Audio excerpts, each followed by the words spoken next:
సంస్కృత సుభాషితం అనువాద పద్యం 267 సేకరణ పద్య రచన సహజ కవి డాక్టర్ అయినాల మల్లేశ్వరరావు తెనాలి. గానం గాన కళారత్న శ్రీ వెంపటి సత్యనారాయణ తెనాలి.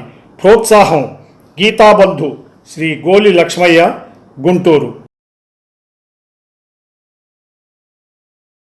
సుభాషితం. యవనం ధన సంపత్తి ప్రభుత్వమవివేకిత ఏకైకమప్యనద్దాయ కిము యంత్ర చతుష్టయం.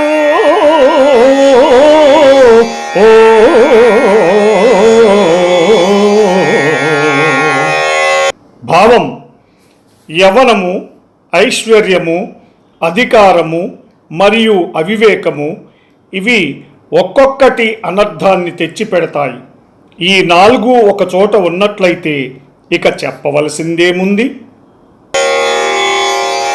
యవ్వనము, ఐశ్వర్యము, అత్యధికపు స్వీయ అధికారమును అవివేకమును ఒక్కొక్కటివి అనర్థముల్ పెక్కుచేయు నాల్గునొక చోటయుండిన నాశనమ్మే.